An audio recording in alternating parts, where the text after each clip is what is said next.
ya sí que empezamos y vamos a ver si terminamos este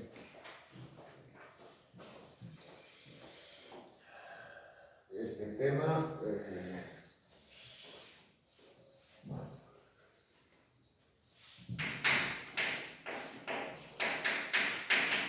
Bueno, Gutiérrez Solana fue el principal representante del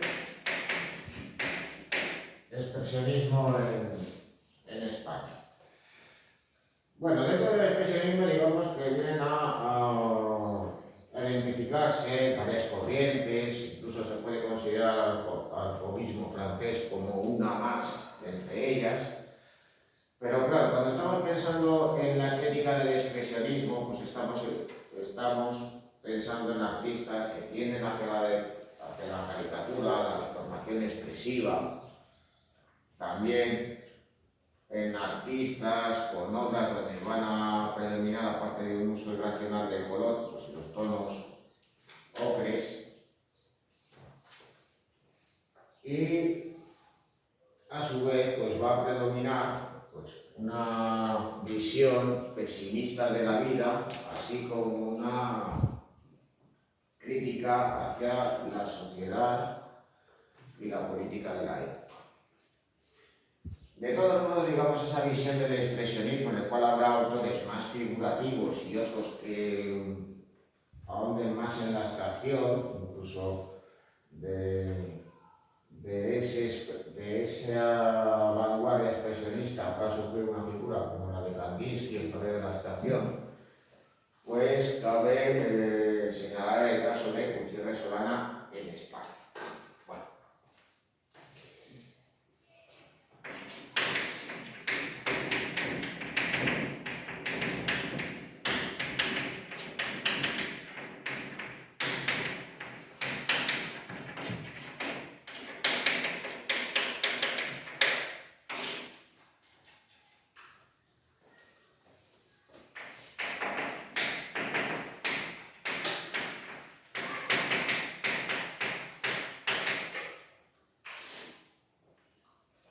Bueno, aquí cabe señalar de Gutiérrez Solana. Bueno, ahí tenéis un guión donde no debería de, digamos, de figurar.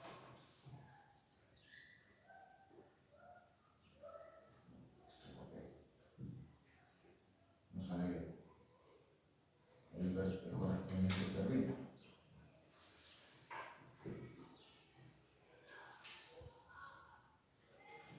Bueno, Gutiérrez Solana, hay que señalar que es un artista, digamos, que viene a vincularse con el arte de vanguardia, pero de todos modos no es un artista, digamos, que frecuentara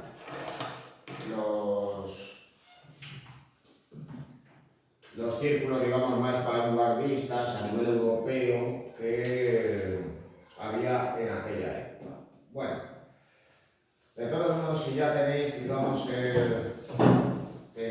si ya tenemos en cuenta pues, esos aspectos de su biografía, ya de todos modos, pues, podéis consultar en este enlace a la Wikipedia.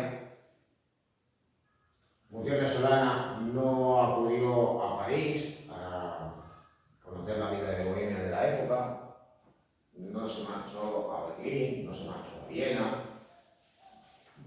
sino que digamos que su formación vino a ser lo convencional que tenía lugar por aquel entonces, que era dirigirse hacia Madrid y formarse en la Academia de Bellas Artes de San Fernando. De ahí los autores pues, trataban de establecerse como artistas y otros, digamos, que daban el salto hacia otra parte.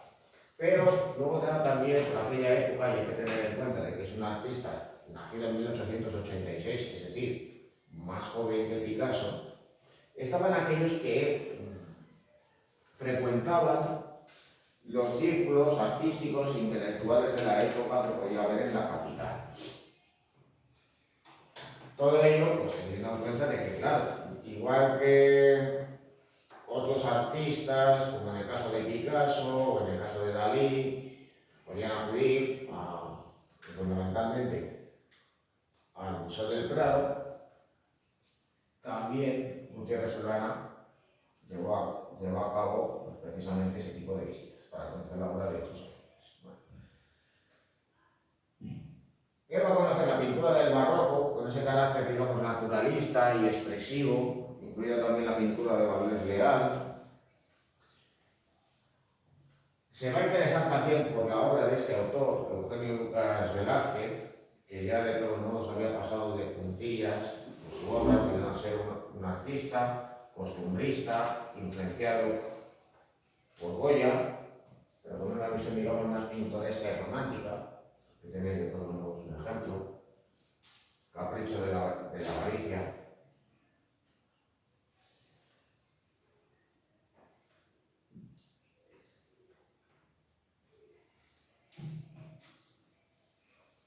Pero de todos modos, ¿quién va a ser el artista que más le influya? Pues evidentemente el propio Goya. Los grabados de Goya, y muy especialmente los caprichos y los disparates, así como las pinturas negras, van a ejercer una poderosa influencia en el autor.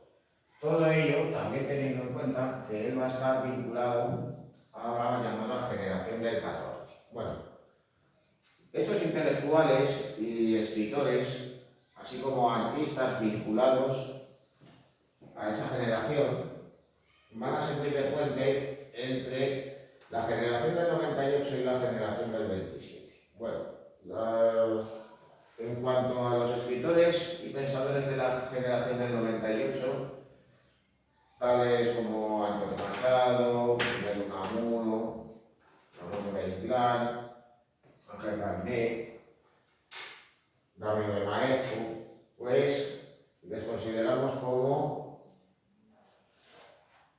escritores, intelectuales, que tienen una visión crítica de la España de la época, pues fruto del desengaño, que es el desastre del 98, una visión crítica de España, y por tanto también vinculada al llamado regeneracionismo.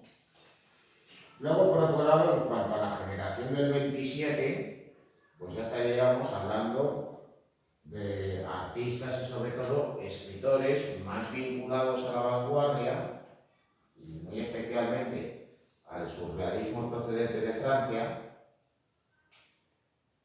que van a proponer, digamos, una visión que a grandes rasgos pues, correspondería más con el arte por el arte, o más bien la escritura por la escritura, es decir, digamos, no está ese componente de crítica social y también esa expresión, digamos, de esa visión, digamos, más negativa y pesimista de la vida que tenían los autores de la generación del 98. Así que claro, pues, ¿qué viene a caracterizar a estos autores de la generación del 14? Bueno, pues por un lado, pues va a haber pensadores, escritores, que fundamentalmente van a realizar ensayos donde van a trasladar, pues, muy especialmente también esa visión crítica de la sociedad, pero también de la política.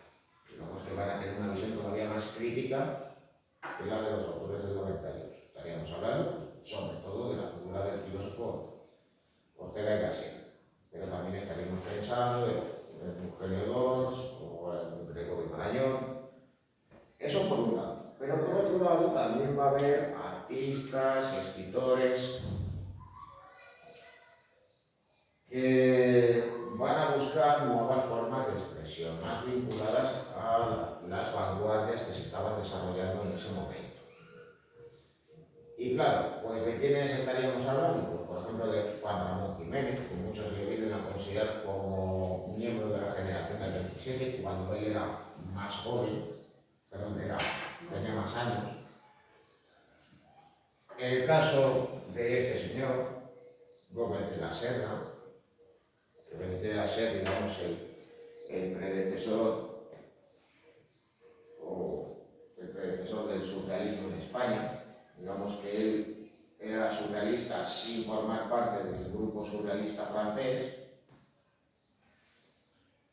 Y si los surrealistas franceses tenían a los dadaístas como predecesores, en España pues tenían como predecesor a Gómez de la Serna y sus y naturalmente pues también estaría el caso del propio Gutiérrez Solano.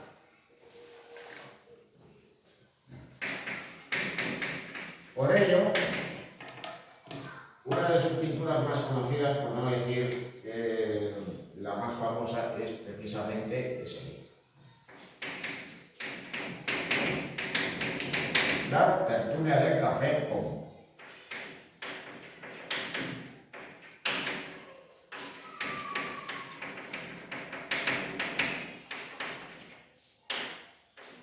Bueno, el café Pombo, de todos modos, pues no os molestéis en buscarle. No es un negocio que exista en la actualidad, pero podéis pensar que claro, era un lugar donde también acudían pues aquellos escritores, artistas, pensadores o simplemente amistades que formaban parte de esas tertulias.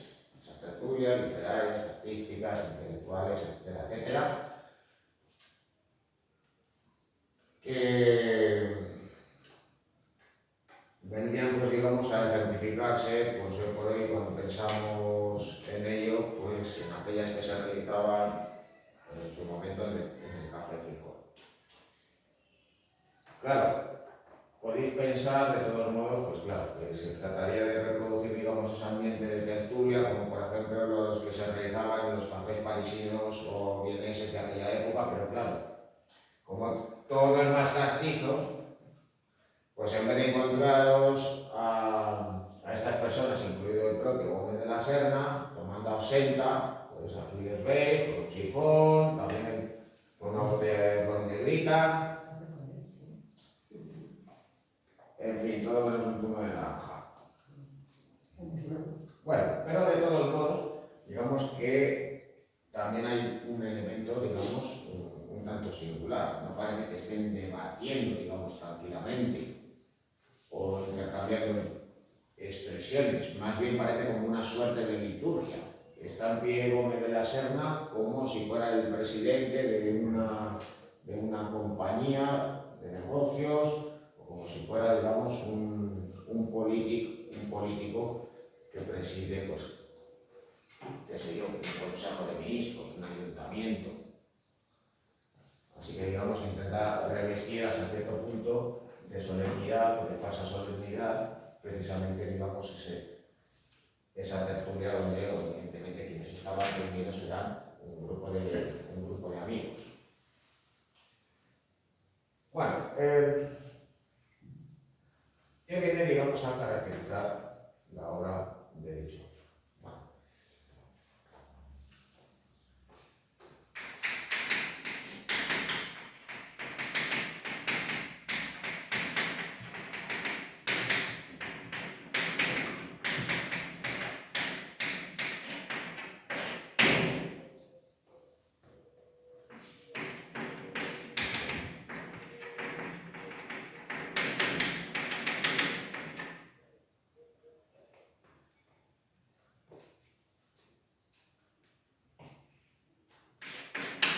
Bueno,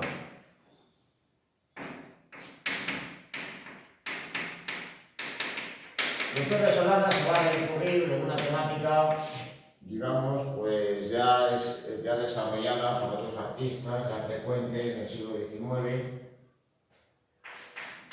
inicios del siglo XX, que son los retratos y sobre todo la temática costumbrista.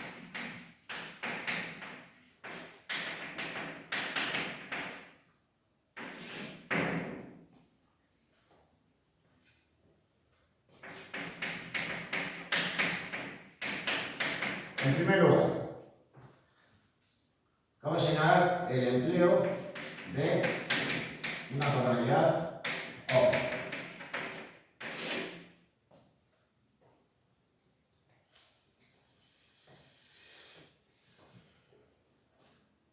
Y un tratamiento de la escena grotesco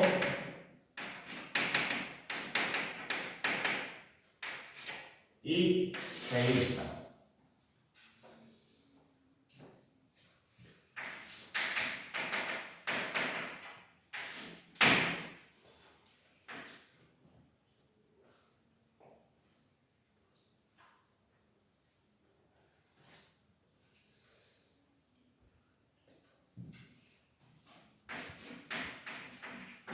y una concepción de la obra de arte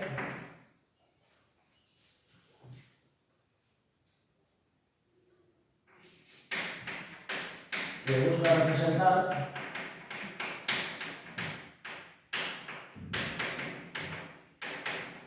la degradación de la vida pública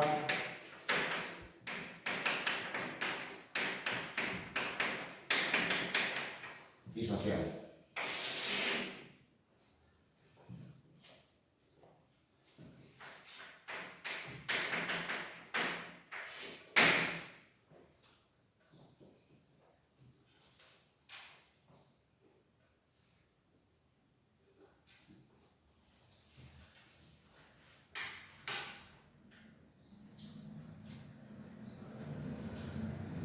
Así que daros cuenta, por un lado tenéis una mascarada, una escena pues, propia de los carnavales, pero claro, al igual que otros artistas expresionistas, pues recurre a la máscara para deformar expresivamente los rostros y, por tanto, alejar esa representación de la realidad.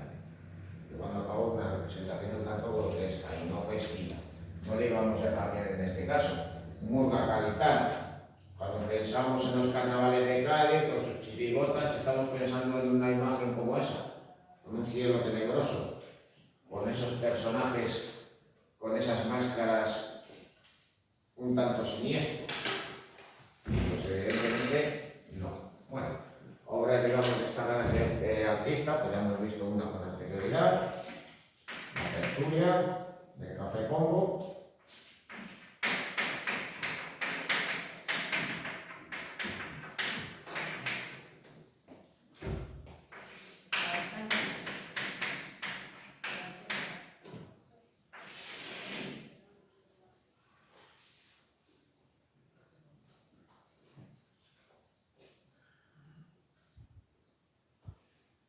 Luego también tenéis esta otra escena, Marineros de Casturbiales.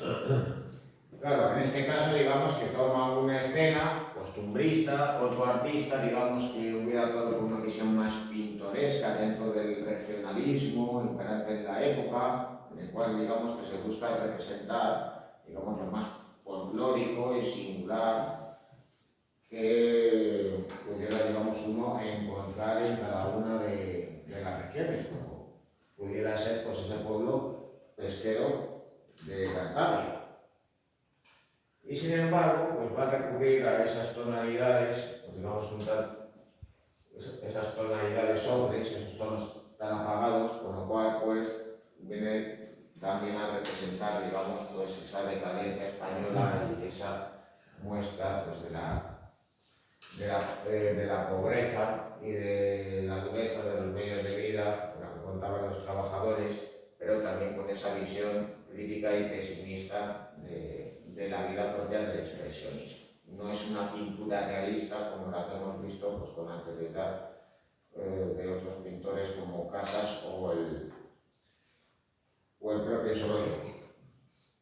También el caso de esta otra obra donde va a representar a unas prostitutas, mujeres de la calle. De la vida. Perdón, mujeres de la vida. Caso de todos modos, digamos que el título pues viene a exponerse de manera que pues, además precisamente esa situación. Algo más singular o una crítica digamos más sutil es lo que nos encontramos en esta otra obra, anterior en el tiempo, las Virginas.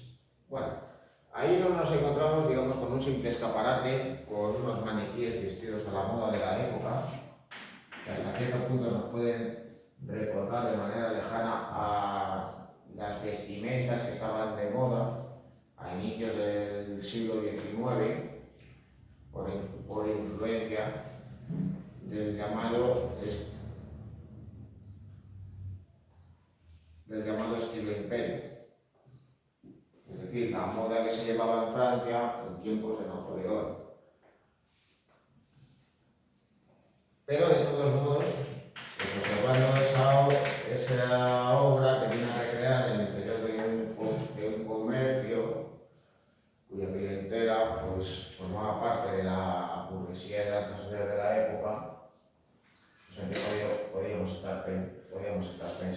mujeres que se encontraban atrapadas, encerradas, digamos, en una burbuja de cristal.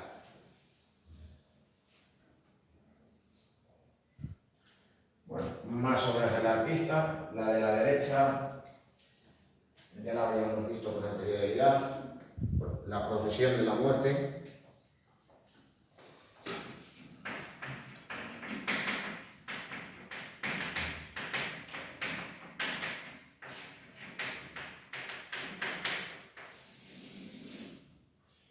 Bueno, cuando pensamos en las procesiones de Semana Santa, tal y como las entendemos en la actualidad, con sus correspondientes nazarenos y pasos procesionales, quizás más estamos pensando realmente en las procesiones que existían en el siglo XVI, en el siglo XVII, pero digamos que la concepción que existe tal y como se desarrolla en la actualidad es más reciente. Digamos que por aquel entonces, ¿qué es lo que sucede en España?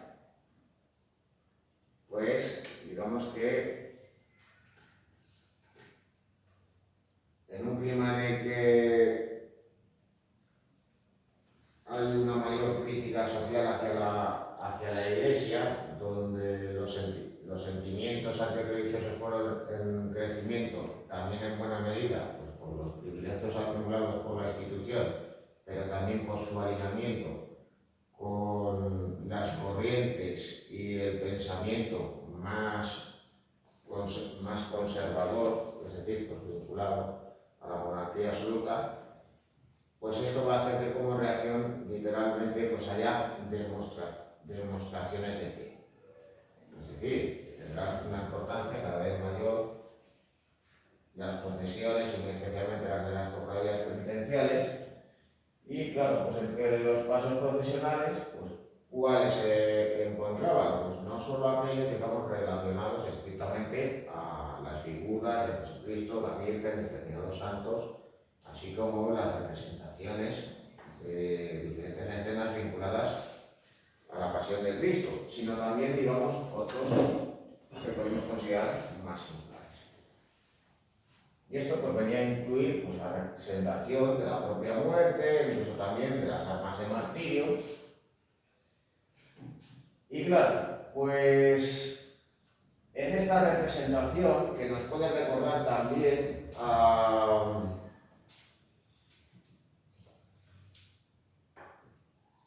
las obras de Valdés Leal, pues, ¿qué es lo que literalmente nos encontramos? Pues una representación que nos puede parecer siniestra, dentro de esa estética feísta,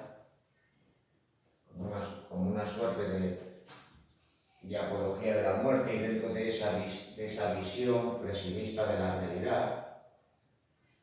Es decir, más que la representación de una procesión al uso en una localidad de la España de la época, digamos que nos vamos a encontrar, digamos, ¿con qué? Pues con algo, digamos, que corresponde más bien a esa visión alegórica emparentada con las pinturas negras de Goya. Bueno, algo, digamos, más visible es precisamente en esta obra, El fin del mundo, que también nos puede recordar a esas representaciones medievales y también renacentistas del juicio final, en el cual pues, los condenados van al infierno, los puros van al cielo, y que por esa visión, digamos, caricaturesca y crítica, pues también, digamos, que se podría emparentar en parte con el expresionismo mexicano de autores de la primera mitad del siglo XX, como en el caso de Siqueiros o de Diego Rivera. Bueno, acerca de los clowns,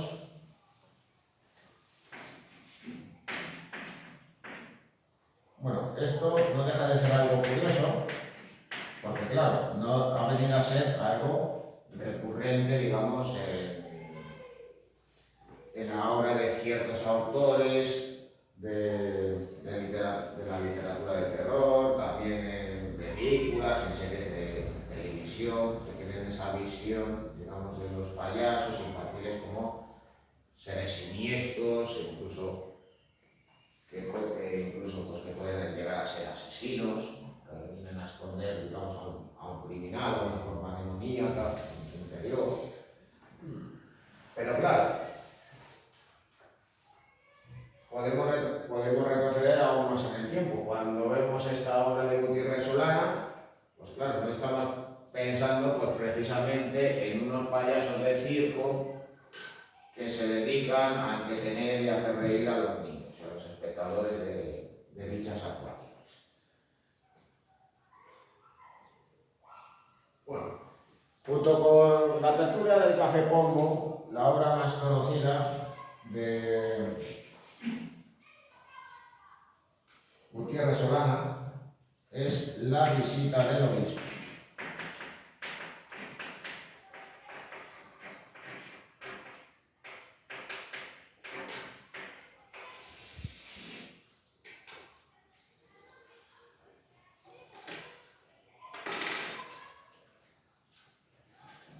En esta escena, Gutiérrez Solana vendría, por tanto, pues, a representar una escena, digamos, propia de la época.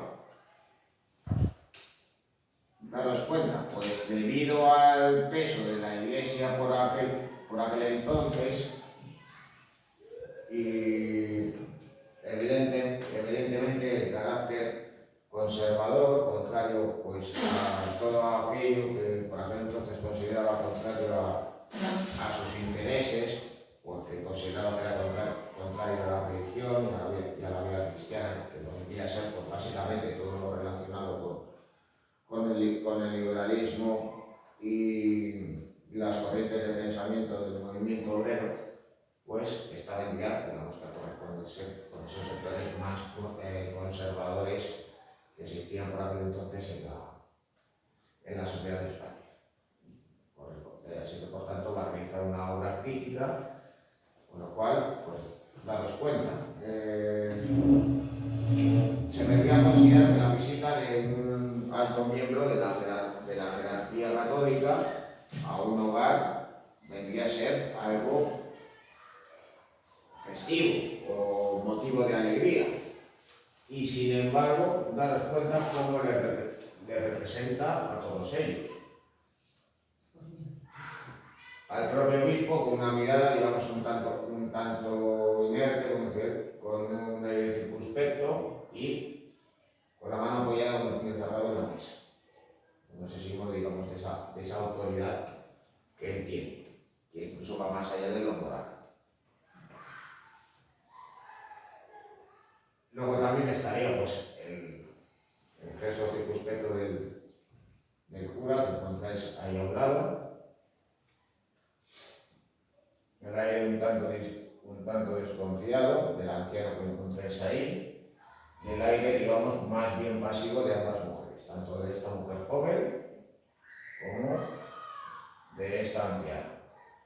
Así que, claro, representa, digamos, esa escena un tanto congelada, donde estas visitas podían considerarse un honor, pero naturalmente que siempre se evitaba decir una palabra más allá de la otra, no iban en la contraria al obispo, darle la razón, asentir a sus demandas, etcétera, etcétera.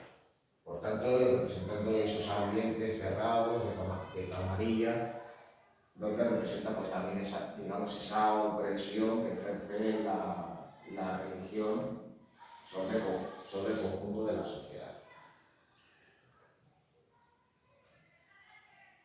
Bueno, y ya, por último, Vázquez Díaz. Bueno, Vázquez Díaz pues, también es contemporáneo de Gutiérrez Solana y del mismísimo Pablo Picasso, y en cierto modo su obra guarda en parte relación con las pinturas y obras del artista malagueño, pero que también ejemplifican precisamente aquello que viene a suceder en España por aquel entonces, incluso todavía a mediados del siglo XX. Y es que Vázquez Díaz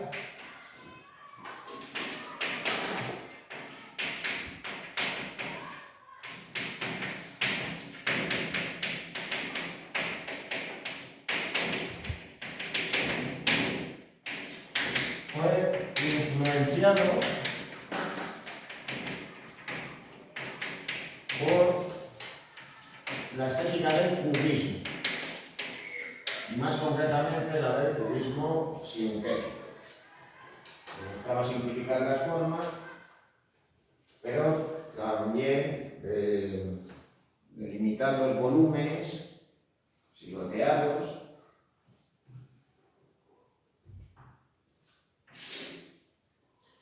y eso, digamos, que va a influir en material. En unas ocasiones va a simplificar más las formas, en otras va a recurrir a elementos más tradicionales, pero claro, esta influencia de Picasso y sobre todo de Cézanne va a ser reconocible en su obra, con lo cual digamos que va a asimilar esa estética de vanguardia para desarrollar pues, temáticas tradicionales. Además, el hecho de que él permaneciera en España tras la Guerra Civil, curiosamente va a permitir a otros artistas más jóvenes estar en contacto y precisamente en la formación académica que venía a tener por aquel entonces con el arte de vanguardia. Es decir, no podían contactar directamente con Picasso, no podían contactar directamente con Miró, tampoco lo podían hacer, pero por otras razones con Salvador Dalí. Sin embargo, en el caso de Vázquez Díaz, digamos que van a encontrar a un artista que, si bien tiene elementos que vendrían a ser propios de una pintura tradicional, va a incorporar una estética más moderna que, digamos, les va a alentar y les va a permitir explorar nuevos caminos.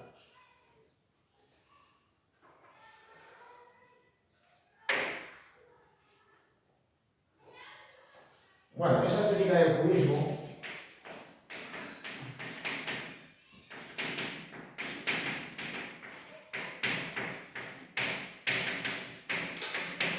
la va a asumir a su favor Vázquez Díaz para dotar a sus obras de monumentalidad y volumen,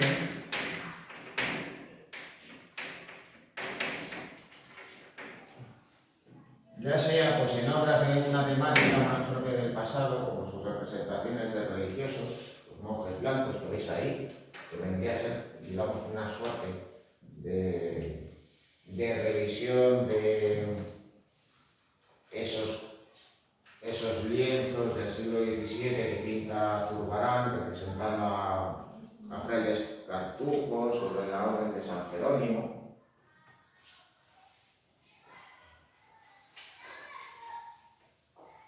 Pero también a la hora de realizar retratos e incluso pinturas murales. Esa estética propia del cubismo, con esa simplificación de formas, lo podemos reconocer en la obra que tenéis en la izquierda. Digamos que cuando vemos esta obra podéis pensar pues, en un artista que ha conocido la obra de Picasso y que por tanto trata de interpretarlo a su favor, que es este retrato de Rubén Darío.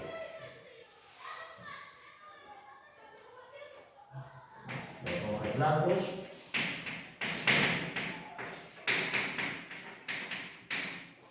Sin embargo, el retrato que tenéis a la derecha os podría parecer, digamos, más convencional. Es decir, al ver este retrato de Pío Baroja junto con su hermano, podéis pensar que lo que busca es representar un retrato fidedigno. Pero claro, representa este interior doméstico como si fuera un espacio deconstruido, como si fuera una especie de visión caleidoscópica de una habitación que cuenta con un entramado de madera, que tiene una cubierta de madera, con un artesonado. Luego también, y esto es visible sobre todo en las vestimentas del hermano del escritor, como estos son unos ropajes pesados que se doblan, que forman aristas y que vienen, digamos, que a asemejarse precisamente a esos cuadros cubistas de Picasso. Es decir, digamos que esto lo reinterpreta la realidad, representa unos elementos como si fueran aparentemente naturalistas, pero va a introducir elementos propios de una estética vanguardista. ¿Sí me entiendes? Esto de Rubén Darío, ¿qué era? ¿Monje? No, simplemente le vistió con un hábito religioso para ese retrato. Es decir, lo vistió como si fuera un fraile cartujo. Además, creo que precisamente la publicidad del cuadro es esa. Retrato de Rubén Darío como monje cartujo. Rubén Darío.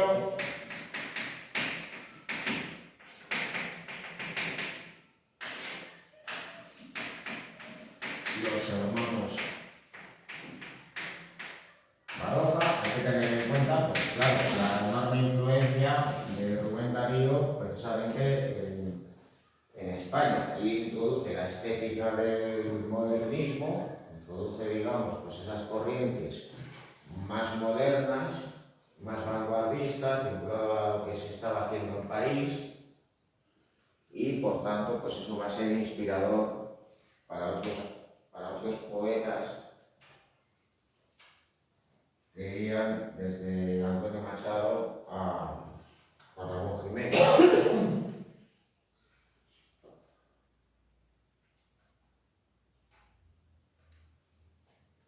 Bueno, al observar esta obra, La fábrica dormida, pues recordar cuando os había mencionado los paisajes de Echeverría. Echeverría lo que había hecho era reinterpretar estas representaciones de manera arbitraria, inspirándose pues, en la pintura de los fauvistas, también en la de Van Gogh. Al realizar esta obra, ¿qué es lo que va a hacer? Pues también va a interpretar el paisaje, va a simplificar las formas, se va a interesar por los volúmenes, delimitando también las formas.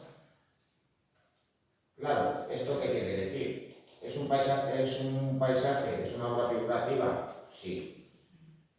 Pero es un paisaje realista como los que hemos visto con anterioridad, por ejemplo, de Carlos de Ais. Evidentemente, no. ¿Es un paisaje impresionista interesado por los efectos de la luz natural? Tampoco. Al fin y al cabo, recurre al dibujo, delimita los volúmenes, hay siluetas.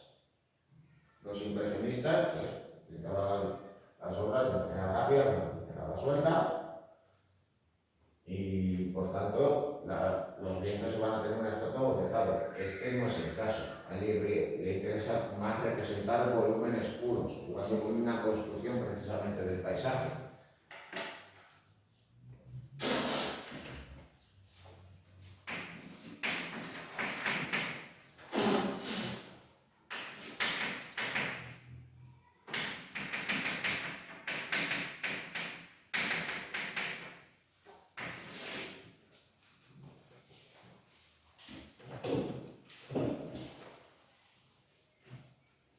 Bueno, y luego ya por último, y fruto pues también de las instituciones oficiales, pero también la propia Iglesia, pues se van a interesar en realizar pues, nuevas obras de arte por encargo, también a artistas con una visión del arte más novedosa, más original, y aún también teniendo en cuenta de que, claro, por aquel entonces no había muchos pintores en España que dominaran la técnica del fresco, pues a Vázquez Díaz, ¿qué es lo que le van a encargar? Pues los frescos del monasterio de la Rábida en Palos de la Frontera. ¿Y qué es lo que va a representar? Pues precisamente los acontecimientos relacionados con Colón y el descubrimiento de América.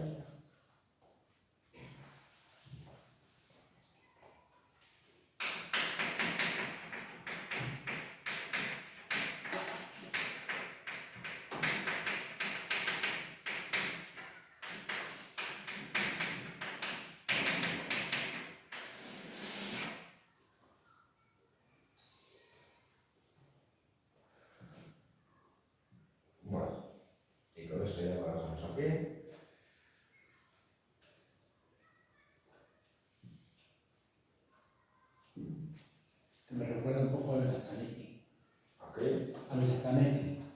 Ya, bueno, es que Zanetti seguramente haya sido, pues ya, bueno, digamos, el último autor de frescos de verdadera importancia y relevancia que ha habido en España. Y evidentemente, pues conociendo la obra de Vázquez Díaz, pues esta, pues naturalmente la pudo influir. Al fin y al cabo, pues Zanetti fue pues, uno de los artistas, digamos, pues, que desarrollaron su obra también desde el franquismo y que, en cierto modo, pues, beben de una fe tradicional.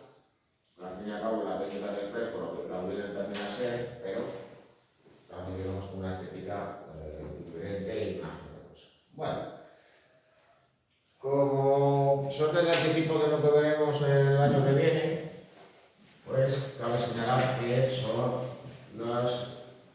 es el arte de banco. Bueno. Algo parecido a lo que hemos visto antes en el tema 9.9, lo volveremos a ver si es que tenéis interés en seguir con esta asignatura, ya de manera algo más ampliada en el curso que viene. Pero de todos modos, pues en primer lugar, que es lo que hay que hablar, pues os he mencionado el fauvismo, el expresionismo, el cubismo, cómo influye en artistas de inicios del siglo XX en España. Pero claro, ¿qué es el cubismo? ¿Qué es el expresionismo? ¿O qué son esas corrientes de vanguardia que se vienen a desarrollar en la primera mitad del siglo XX? Bueno, ya habéis visto justamente ahora mismo obras de Vázquez Díaz, que estaba influenciado por la estética cubista. Y qué mejor ejemplo que empezar por un cuadro cubista, Las señoritas de Aviñón, de Pablo Picasso. Bueno, el arte de vanguardia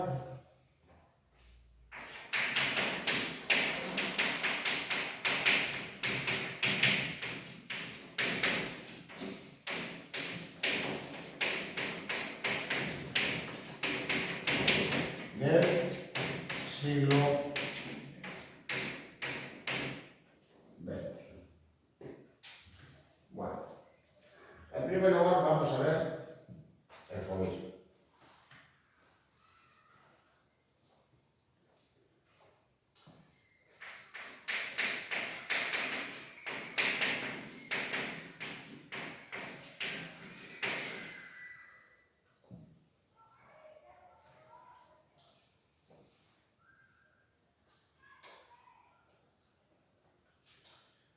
Bueno, pues si el término impresionista surgió como debido a una crítica despectiva por parte de Louis Leroy, en el caso de los fauvistas les sucedió exactamente lo mismo. Y es que al asistir a una exposición colectiva, un crítico de la época, Louis Baucels, me parece que se dice así. No sé. Pues criticó la obra de este grupo de artistas, destacando entre todos ellos a Henri Matisse, veniendo a decir que esas obras las habían pintado fieras, es decir, que venía a decir que si eso pues lo había pintado un animal, como si lo hubiera pintado un mono o algo por el estilo. Así que, claro, pues ese grupo de pintores, entre los cuales pues estarían también André Derain, Vlaminck y otros, pues vinieron a ser denominados como fauvistas. Bueno, tiene por tanto su origen en Francia a inicios del siglo XX. El siglo XIX. Sí, está mal. Término precede ninguna crítica destructiva.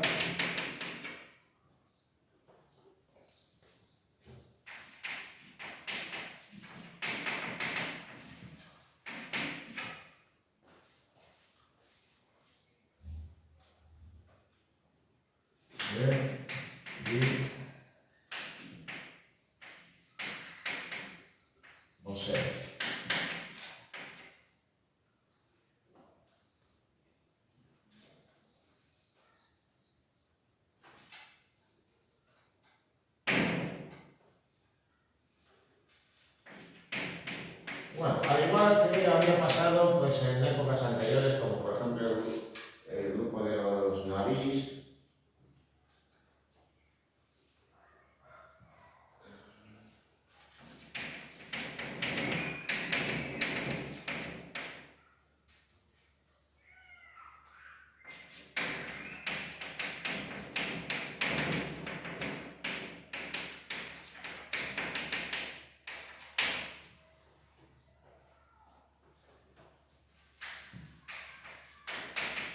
pues también van a aparecer diferentes grupos artísticos que vendrían, por tanto, a formar lo que se vendrá a denominar como una vanguardia.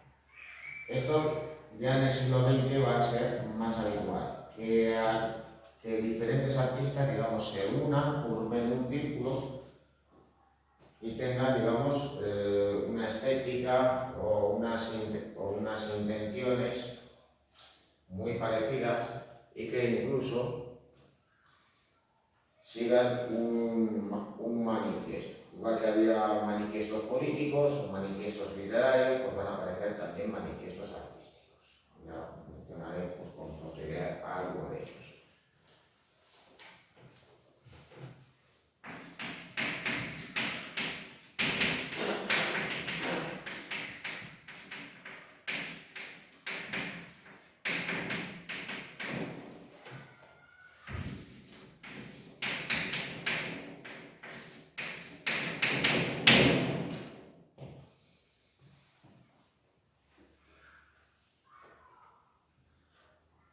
Bueno, ¿y qué viene a caracterizar la obra de estos autores?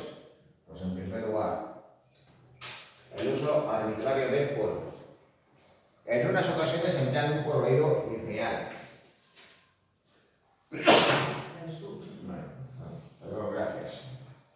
Es decir, que nos vamos a encontrar, pues, por ejemplo, con unas tonalidades en las canciones que nosotros no asociamos a lo real. Pero en otras ocasiones, y deliberadamente, nos vamos a encontrar con un colorido plano. Es lo que sucede en esta obra. Música. Aparece un grupo de hombres tocando algunos instrumentos musicales, otros escuchando la música. Pero claro, con escasas variaciones, ¿qué colores nos encontramos ahí? Pues el azul, el verde, el naranja de las carnaciones y el negro en el silueteado. Incluso, aunque hay una diferencia aquí en este violín, en esta flauta de par vemos que el color que tiene es el propio de las siluetas y los cabellos de esos personajes que aparecen dentro. Bueno, características, por tanto, lo más importante de todas ellas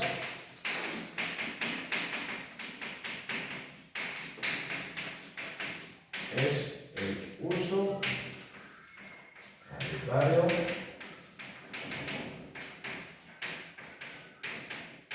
del color.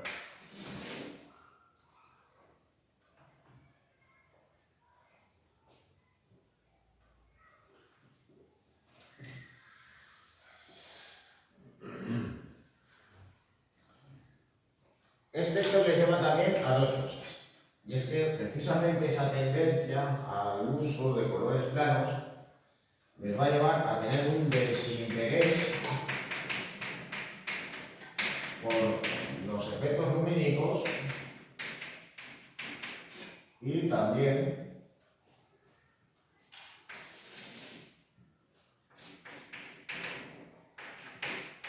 por la representación del volumen.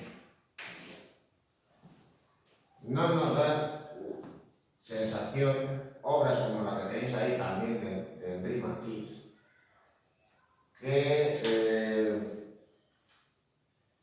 las imágenes que veis ahí tengan 3 dimensiones. Nos parecen planas. Así que claro, al colorido plano se le suma también precisamente esa falta de volumen.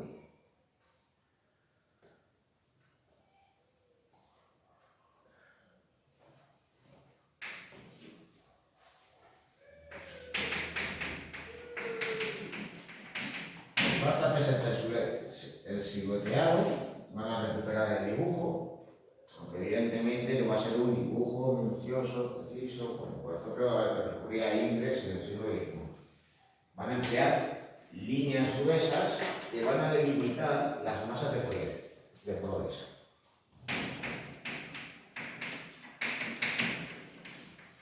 Tal y como hacía Paul Gauguin en sus obras. Y fijaos la principal influencia que recibe.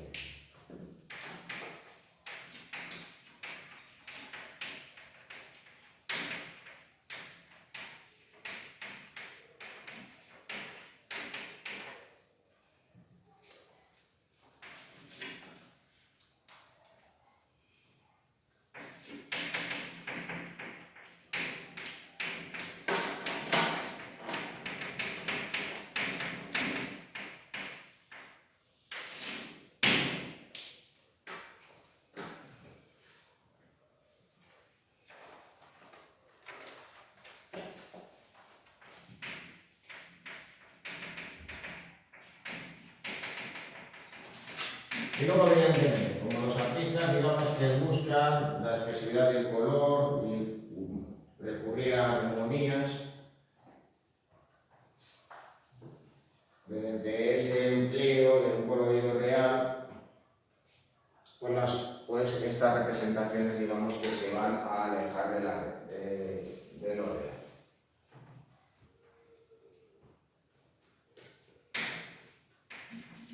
Esto se debe, pues, especialmente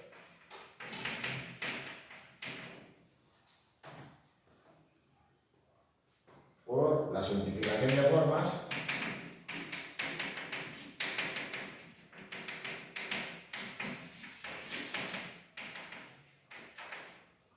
y por ese uso del color.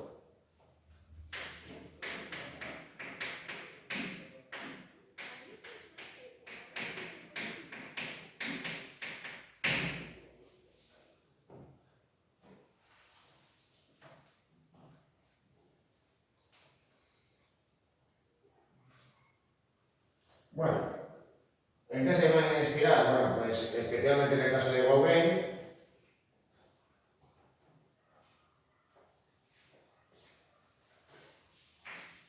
pero también en el grabado japonés. Los japoneses, en esas estampas, pues recurrían a un colorido plano y también silueteaban las formas. Imaginaros cómo trabajaban estos artistas que tenían que recurrir a diferentes planchas para hacer estas estampaciones de color. Lo primero que les interesaba que era, pues, estampar aquello que iba en negro, para delimitar las correspondientes masas de colores. Y luego ya en las siguientes, pues ya podéis imaginar, en unas pues había que imprimir en negro, perdón, en rojo, otras en azul, otras en verde. Variar también en cuanto a las tonalidades. Como vendría a ser, pues, el caso de esta obra. Uno de los grabados de los sigue sobre la serie que realiza con diferentes vistas del monte Fuji, en Japón, siendo la más conocida de ellas la representación de la granola. Bueno, inspirados en la obra de Gauguin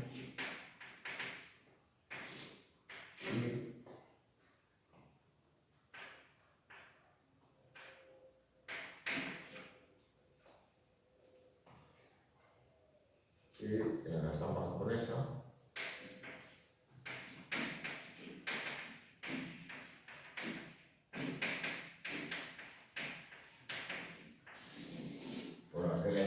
digamos, que a finales del siglo XIX, bueno, en la segunda mitad del siglo XIX y todavía a inicios del siglo XX, suponen una influencia pues, muy destacada.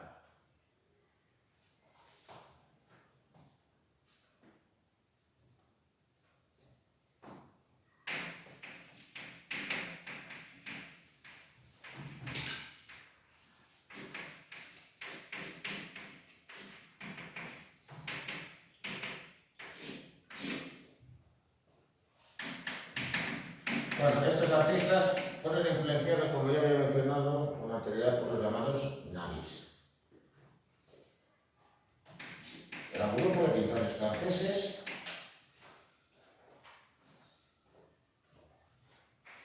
de finales del siglo XIX, a los cuales pues, también estuvo vinculado el propio Pepe Gauguin.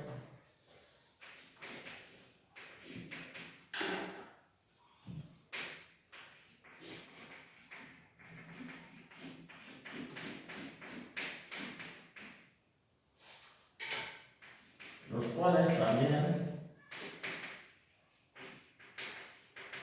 recurrieron a un colorido ambiental.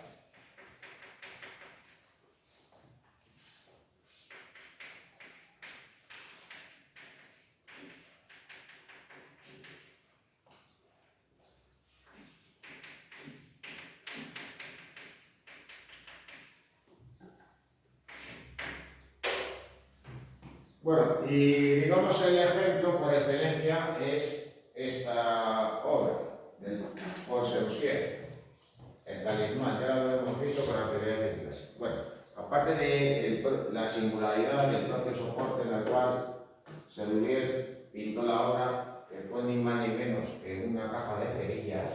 Claro, no penséis que la obra es así. Las cerillas de por aquel entonces eran más grandes, más largas.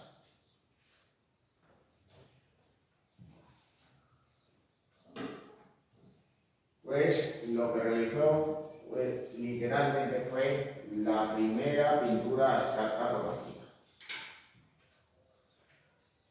En cierto modo, pues lo que hace es una suerte de paisaje real con un colorido arbitrario, en el cual, digamos, las formas muy difícilmente la podemos asociar con algo real. Podemos pensar que esto es un camino, que hay una casa, que estos son unos árboles, que esto correspondería al reflejo de un lago, pero más bien el aspecto que tiene esta obra es el propio de una pintura abstracta.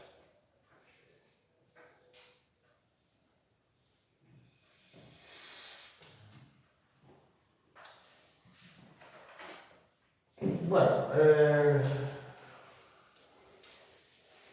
sin lugar a la duda, el más importante de todos estos pintores fue Henri Matisse, y tal y como hemos visto en la obra de los autores españoles de inicios del siglo XX, el autor, al igual que habían hecho estos pintores del siglo XIX, va a recurrir a una temática tradicional y también a aquellas tipologías que por aquel entonces estaban de moda.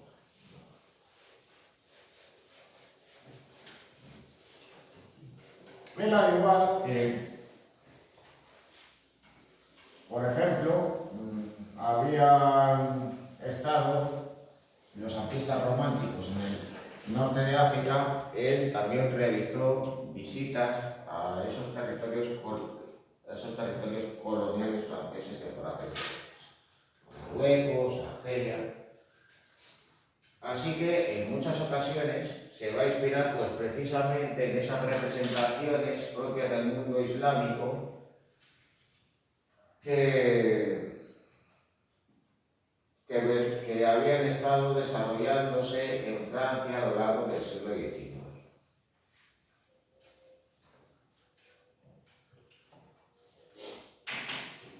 Todo ello teniendo en cuenta que va a representar interiores domésticos como los impresionistas, escenas de bañistas como se habían estado realizando ya incluso en el siglo XVIII, retratos como el que tenéis ahí, el retrato de la raya verde,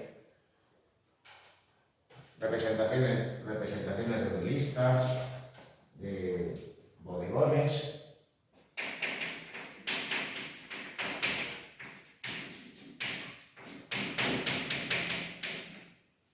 con respecto a aquel matiz.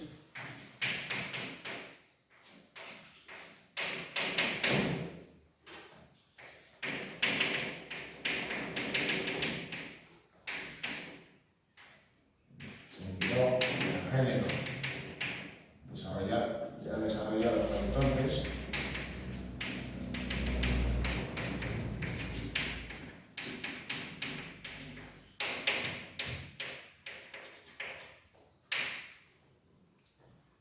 como escenas de odaliscas,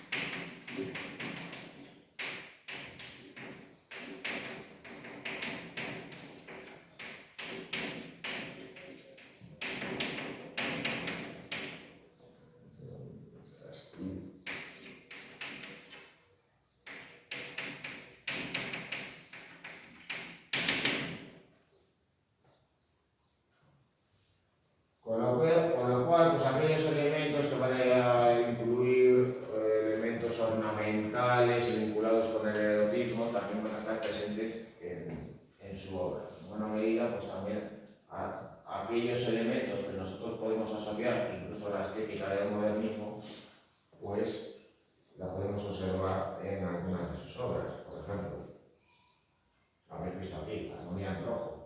Pues están presentes precisamente estas líneas curvadas, ese trazado con formas de arabesco, propias de la decoración modernista del Art Nouveau, aunque eso sí, con ese tratamiento arbitrario de color. Daros cuenta, en ese interior pues está presente precisamente el mismo diseño del mantel y en el papel pintado.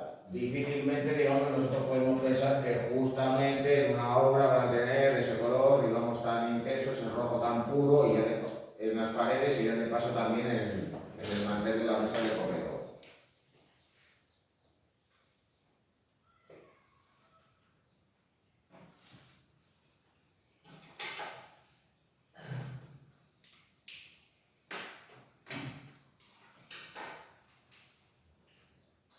Bueno, eso de todos modos, pues va sumado, digamos, a la propia evolución del artista. Matisse conoció la obra de los impresionistas, de los puntillistas, pero también la obra de pintores autores del barroco y del rococó, y lo va a incorporar a su obra, sirviéndose de esa temática, incluido pues, precisamente esas representaciones de escenas norteafricanas, como un simple vehículo para desarrollar su arte.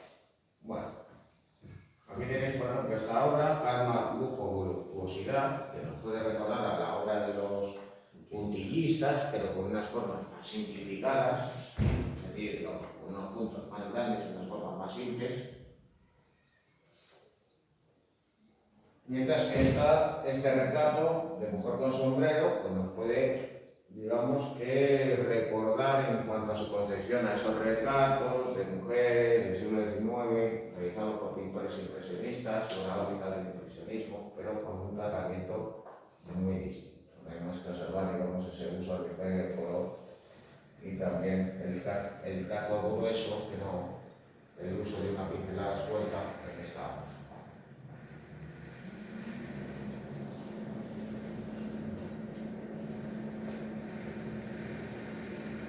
El caso es que, de todos modos, cuando ya encuentra su lenguaje artístico, Matisse va a ir evolucionando hacia formas cada vez más simples y colores cada vez más planos, al mismo tiempo que va a explorar las posibilidades de nuevos campos de expresión. Digamos que él va a ser el primero de los artistas del siglo XX que van a buscar nuevos caminos más allá de las simples representaciones pictóricas. Por aquí, al fin y al cabo, ya había habido algunos artistas impresionistas que buscan nuevos campos de expresión. Renoir realizó algunas esculturas, Degas es más conocido por ello,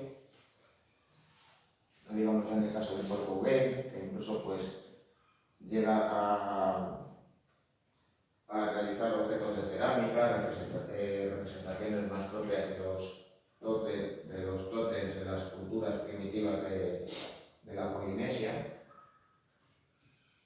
Pero en el caso de Matisse, digamos que va a explorar muchas más vías.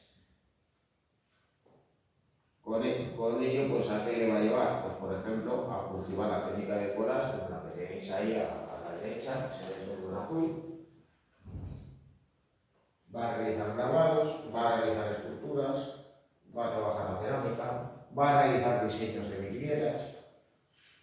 Es decir, va a cultivar diferentes disciplinas artísticas, no como una manera de demostrar precisamente su maestría técnica, su caso que evidentemente no es el de Miguel Ángel, sino el de explorar nuevos caminos, nuevas vías de expresión, no limitarse únicamente a pintar y a dibujar. Así que algo que ya habían estado haciendo, pues, en cierta medida, Renoir y Degas, y que ya anticipadamente había estado realizando Paul Gauguin, de manera mucho más decidida, va a ser algo que va a realizar Henri Matisse.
Incluso, pues, en esa búsqueda de nuevas formas de expresión va a recuperar técnicas del pasado para tratar de encontrar, digamos, esos nuevos caminos, esas nuevas posibilidades.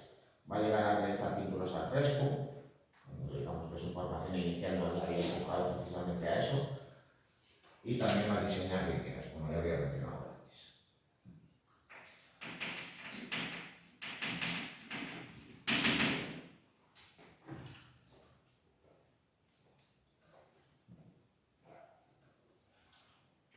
Bueno, el expresionismo.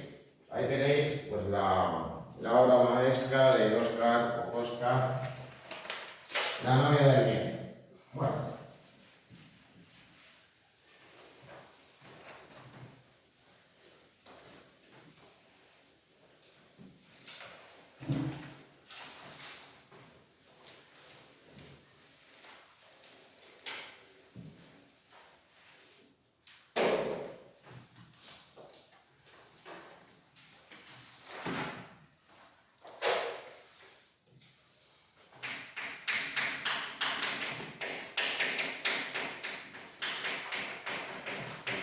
el ejemplo de esa obra fue bastante singular y cabe hablar de la biografía de dicho artista.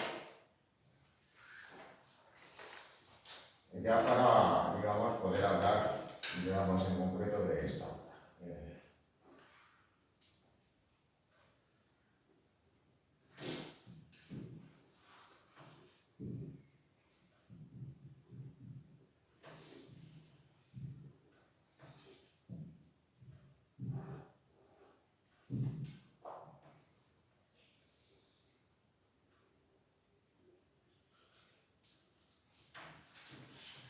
Kokoschka, digamos que fue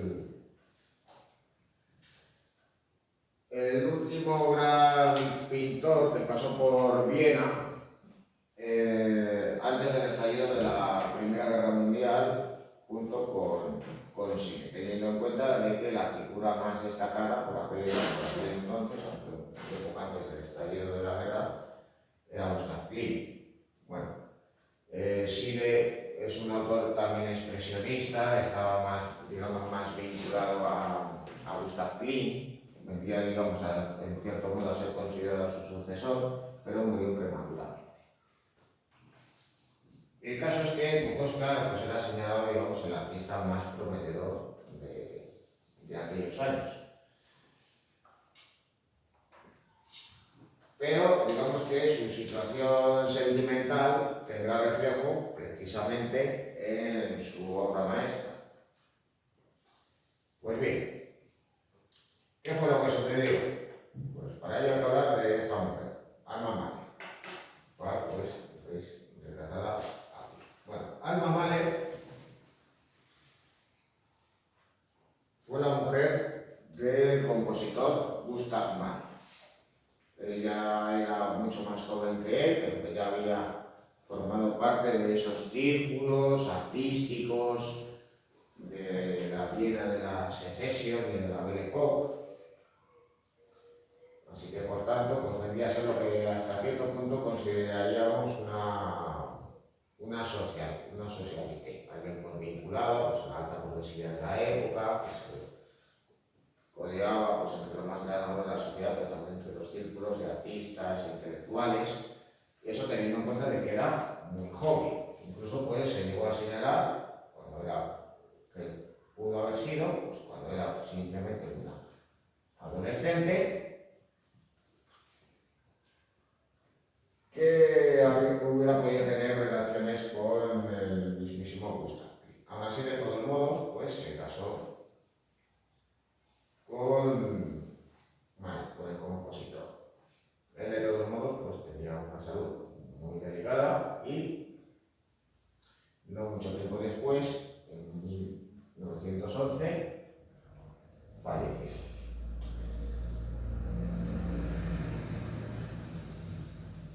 Por aquel entonces, pues ella ya había empezado a tener otros amantes. Y el que fue su amante, digamos, por aquel entonces, ya justo pues cuando enviudó, era precisamente el pintor Oskar Kokoschka. De todos modos, pues pese a haber enviudado, Alma Mahler no se casó con él, sino que rompió con el pintor y acabó casándose con un arquitecto, con Walter Gropius. Este arquitecto berlinés, pues, vinculado pues, precisamente a la arquitectura racionalista. Bueno, la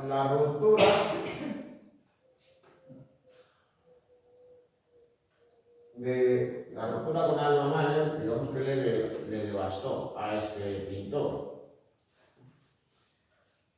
¿Y qué es lo que decidió hacer? Bueno, pues literalmente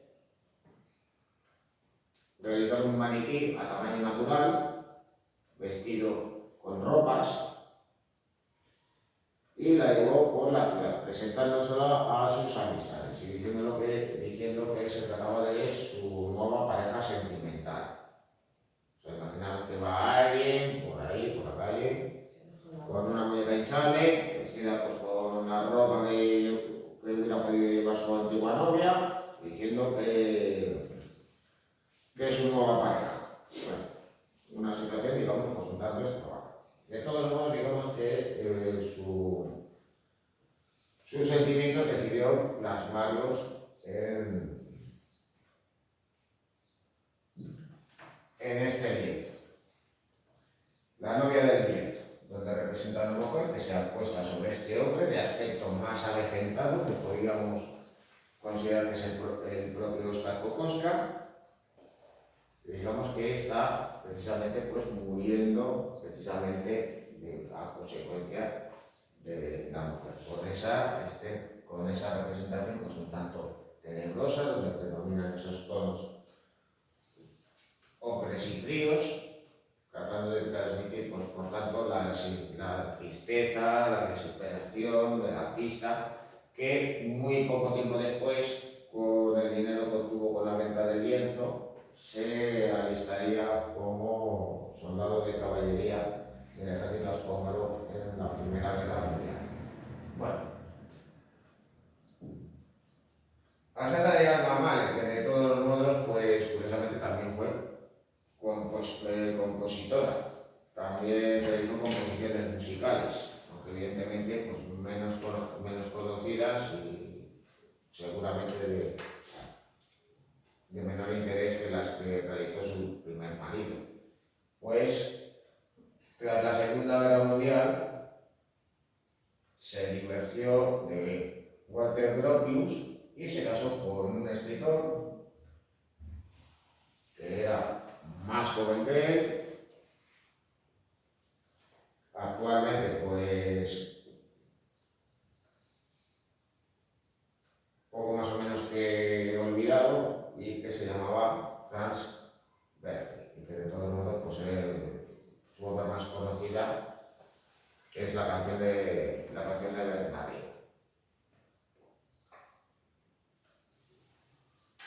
Digamos que un bestseller de la época que estaba inspirado pues, precisamente en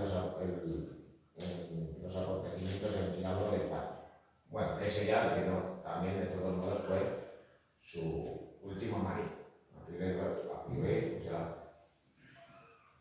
A ambos, ya cuando también a mamá le era una anciana.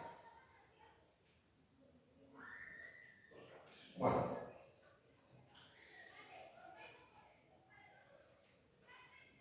ya de todos modos, pues ya os he contado el culebrón de turno para situar, digamos, en la obra. Aún así, de todos modos, Óscar Kokoschka vivió muchos años, tuvo una producción artística vastísima, destacando pues, muy especialmente sus retratos y autorretratos, aunque desde luego que su obra más conocida, sin lugar a la duda, es esta.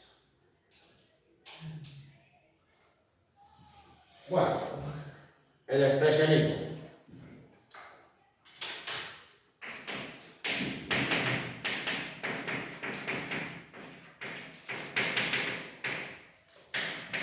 El expresionismo es una corriente artística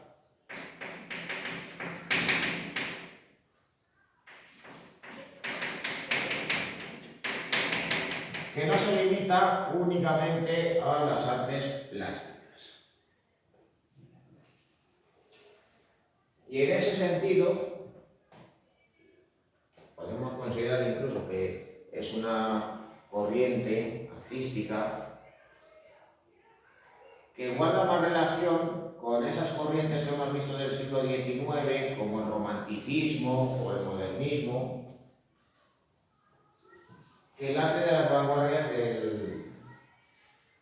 del siglo XX, porque estaríamos hablando no ya de pinturas expresionistas o esculturas expresionistas, sino que también estaríamos hablando de una literatura expresionista o de una música expresionista. Incluso, y como signo de los nuevos tiempos, también podemos hablar de un cine expresionista. Y ya más concretamente, pues sería el caso de películas alemanas de las décadas de 1910 y de 1920, y cuyo ejemplo por excelencia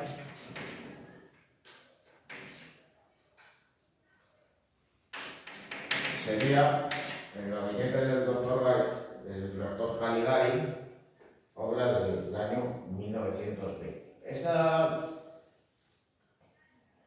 obra además pues, guarda relación curiosamente con la pintura de los expresionistas, porque sería una circunstancia muy curiosa.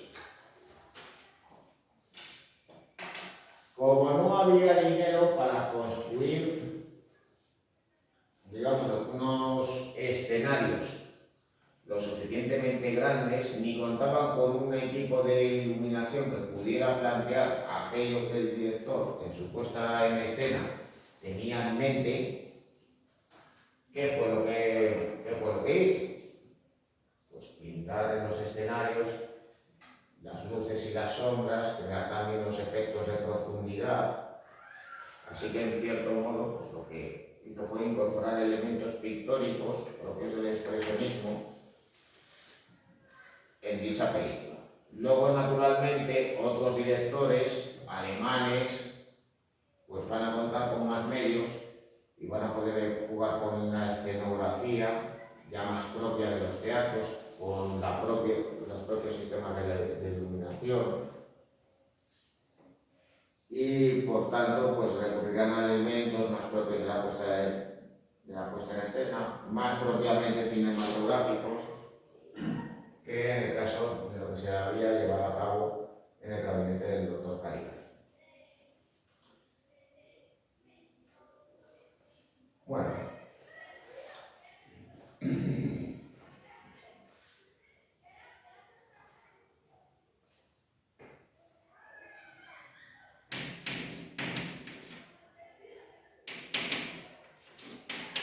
los artistas expresionistas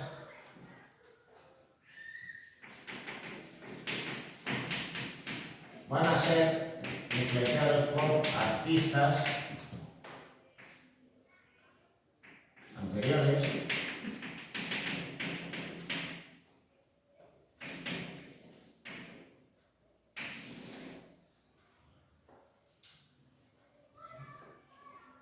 y cuáles cabe citar. Bueno, pues más alejados en el tiempo, evidentemente Goya y el pintor realista francés Daumier, y ya más recientes en el tiempo, contemporáneos a ellos, pues cabría citar curiosamente a Gustav Klimt,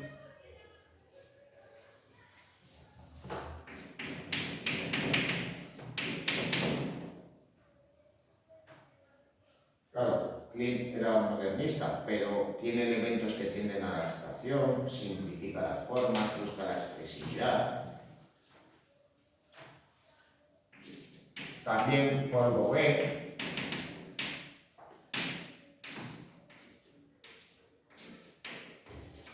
Vincent van Gogh. En el caso de la obra de Gauguin se va a dar una circunstancia también muy importante, y es que, claro, los autores expresionistas van a inspirarse en autores más o menos recientes, que les pueden servir como ejemplo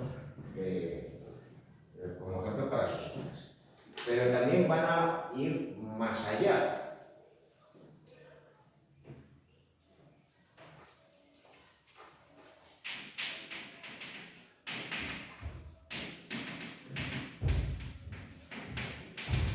Se van a inspirar también en el arte primitivo,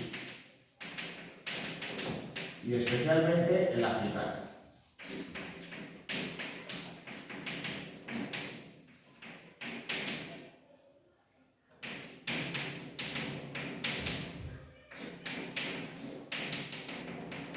Empiezan a divulgarse por Europa las formas de expresión de esos territorios africanos que estaban siendo colonizados por los europeos. Y claro, pues ¿qué podían llegar? Pues vestimentas, máscaras rituales, esculturas, tótems. Y esas formas de expresión eran muy diferentes de las que se estaban llevando a cabo por aquel entonces en Europa. Ya que las formas del arte primitivo, como las del arte africano, o las de ciertas culturas en Asia o en la Polinesia, van a tender a la simplicidad, porque más que asemejarse a la realidad, lo que buscaban era la expresividad.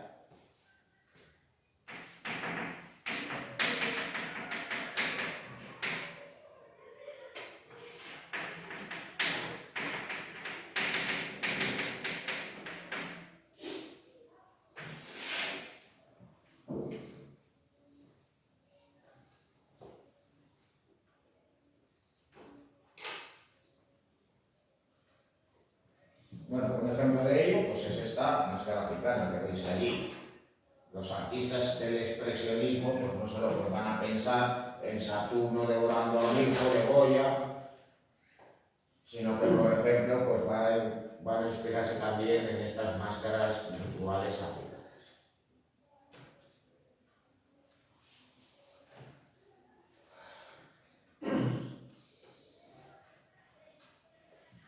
Bueno,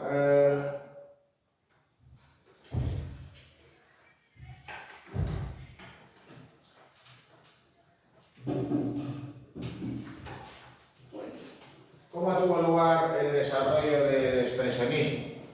Bueno, pues tuvo lugar en diferentes papeles, en diferentes lugares.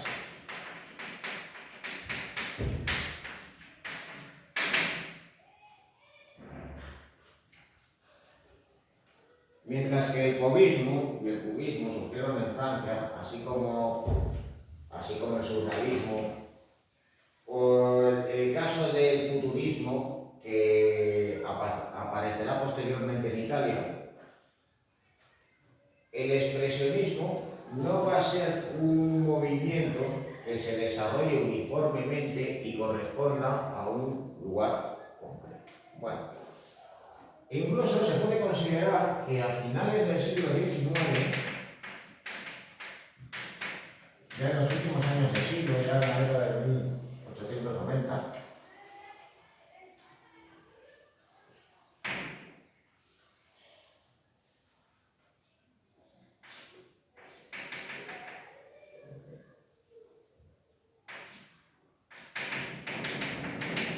y a lo largo de las 3 primeras décadas del siglo XX, de aquí, pues aproximadamente desde el año 1900 hasta el año 1930, porque todavía habrá artistas, expresionistas destacados en aquella época, aunque eso sí, influenciados también por otras corrientes artísticas, pues van a desarrollar sus obras.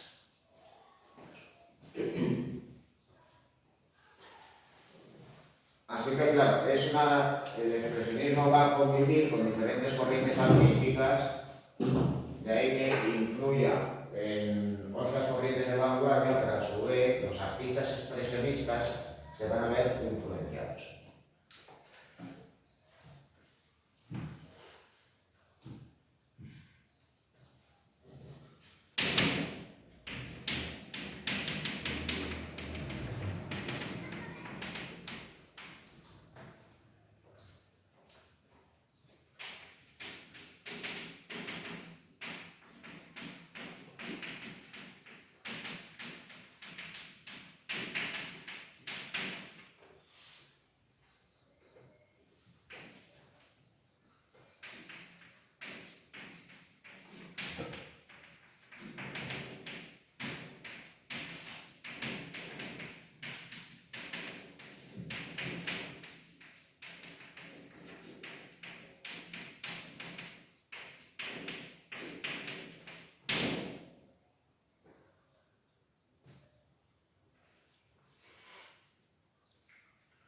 Bueno, ¿qué características cabe señalar?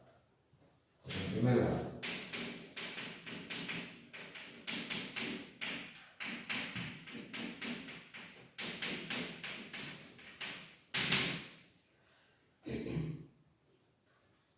pues en el caso de los expresionistas, y al igual que sucedió con los fauvistas, pero de manera más acusada porque estamos hablando de un grupo más numeroso que desarrolla sus obras con esas características durante mucho más tiempo,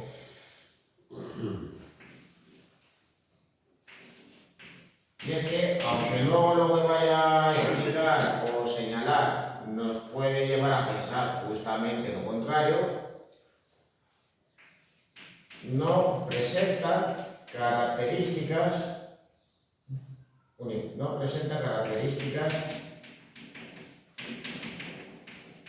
uniformes.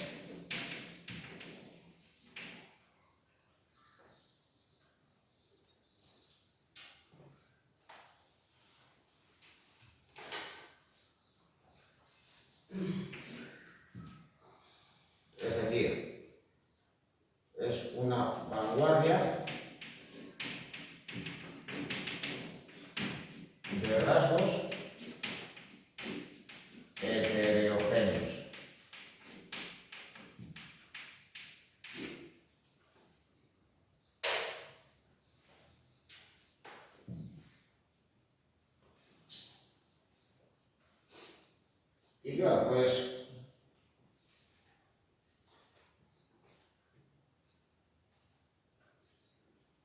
por ello pues sirva de todos modos pues, como ejemplo esta obra de Picasso, el viejo guitarrista. Bueno, esta pintura es anterior en el tiempo a las que hemos visto de Gutiérrez Solana. Corresponde a la etapa azul de Picasso. Y claro, ¿en qué se diferencia esta obra de las que hemos visto anteriores de Gutiérrez Solana? Pues evidentemente, pues en primer lugar el uso del color. En las obras de Gutiérrez Solana predominan los tonos ocres, los negros, los marrones, los grises. En la etapa azul de Picasso, pues evidentemente ya podéis imaginar que las tonalidades frías van a ser las que dominan. Bueno, eso por un lado. Pero por otro lado, en cuanto a la temática que representa, ¿se parece justamente a aquello que representa Gutiérrez Solana? Esas escenas costumbristas, de interiores domésticos, de costumbres de la época, con un carácter crítico hacia la sociedad de la época, mostrando, digamos, la degradación de la vida pública. No. Pues si tiene el traje todo estropeado, como si fuera un mendigo. ¿Qué es lo que trata de representar Picasso en estas obras de la etapa azul? Pues precisamente sus sentimientos. Por aquel entonces había muerto su mejor amigo. Él estaba sumido en una profunda depresión y trata de representarlo a través de su obra, tratando de plasmar, por tanto, esos sentimientos en los cuales la muerte y la tragedia vienen a estar presentes. Con lo cual, ¿qué es lo que va a representar? Pues sin esa estética feísta de Gutiérrez Solana, pues va a representar pues, a un anciano decrépito, porque, es decir, pues más bien a un mendigo que está tocando la guitarra y que viene a ser, digamos, un asunto también pues, de su estado de ánimo por aquel entonces. Pues pone el joven guitarrista. Está mal, es el viejo guitarrista. Es el viejo. Bueno.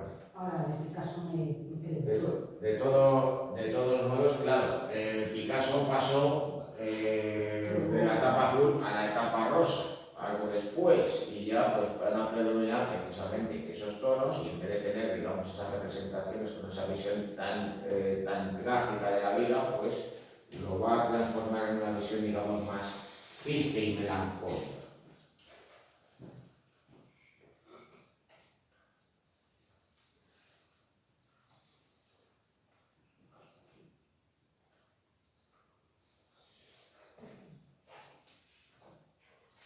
Bueno, va a haber por tanto una búsqueda de la expresividad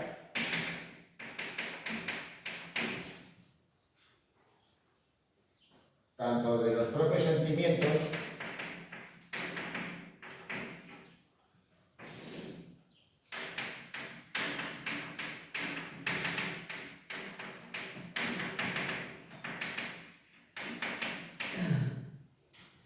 donde generalmente va a predominar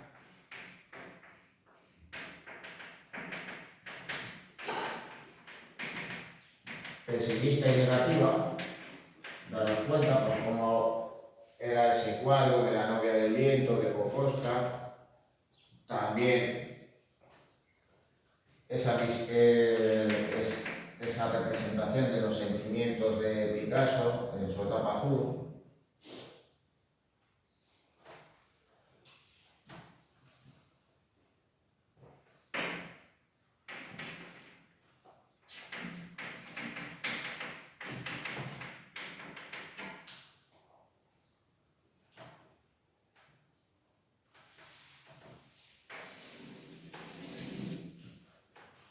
Pero luego también hay que tener en cuenta el expresionismo, aunque de todos modos va a haber artistas de otros lugares, se viene a asociar más con la obra de autores de aquel entonces del centro y del norte de Europa. Porque cuando estamos pensando en artistas expresionistas, pues más que estar pensando pues, en la obra inicial de Picasso, en la obra de Gutiérrez Solana, pues estamos pensando, por ejemplo, en la obra de Munch. ¿Y Munch de dónde era? De Noruega. En el caso de Kokoschka, era austriaco. Luego también, pues vamos a ver el caso también de autores como Kirchner, que eran alemanes. Y claro, pues eso también guarda relación precisamente con las características de esta vanguardia.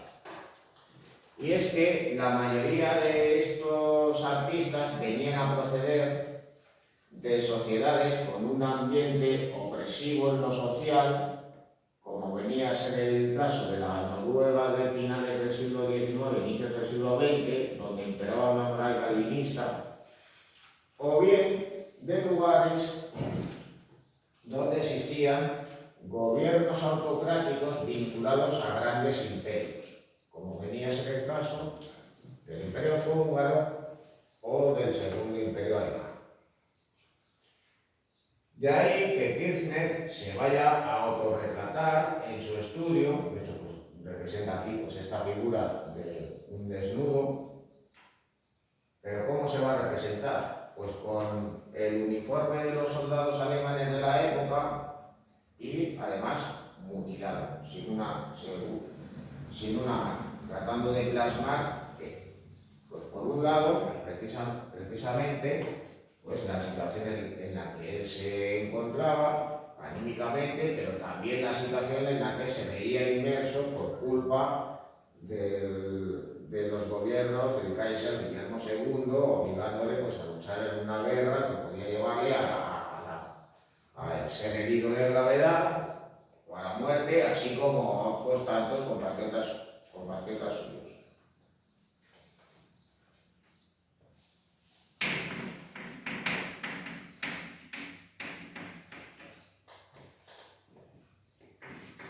Y claro, esto es algo que ya hemos visto con Gutiérrez Solana. Con sus obras lo que hace es representar de manera crítica la sociedad de la época. La degradación de la vida pública con esa visión negativa propia de aquellos que estaban vinculados al pensamiento propio de los autores de la generación del 98, de la generación del 14.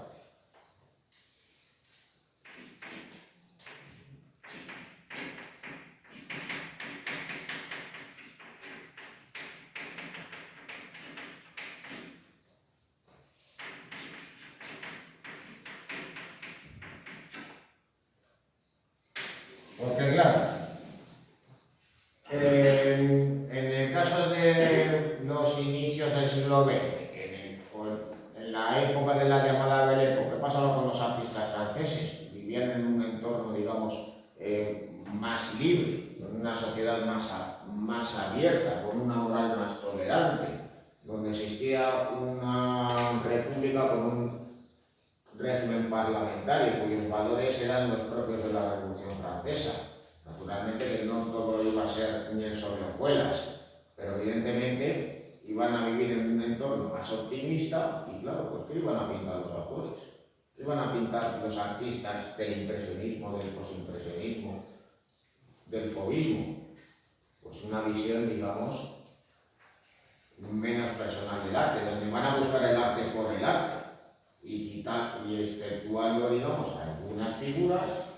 Por ejemplo, podía ser Van Gogh, que al fin y al cabo era holandés, pero desarrolló su obra de madurez y de plenitud en Francia, pues naturalmente que van a tener una visión del arte muy distinta de aquellos otros autores que vivían en entornos más oprimidos, en sociedades más militaristas y que luego, pues si fuera poco, tras la Primera Guerra Mundial, pues ven por un lado cómo ese modelo de sociedad se hunde, cómo esos países entran en crisis tras la guerra y cómo luego darán paso a la aparición de los autoritarismos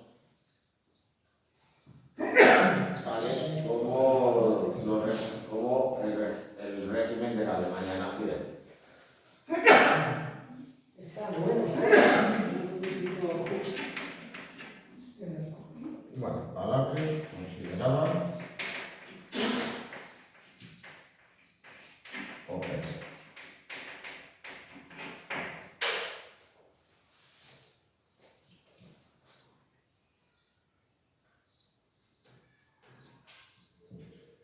Bueno, y ya de todos modos por ir rematando por ella, por citar algún ejemplo, digamos que el artista expresionista más conocido, aunque curiosamente no formaba parte de esos círculos expresionistas de Viena, de Alemania, fue Edvard Munch.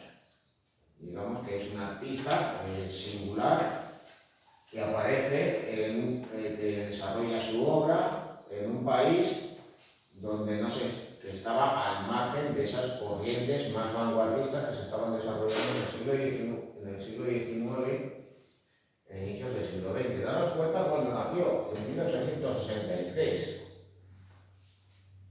Es decir, que viene a ser contemporáneo de Van Gogh, de Gauguin y de Toulouse-Lautrec, pero no convivió con ninguno de los tres, aunque pudiera haber conocido la obra de cualesquiera de ellos, así como la estética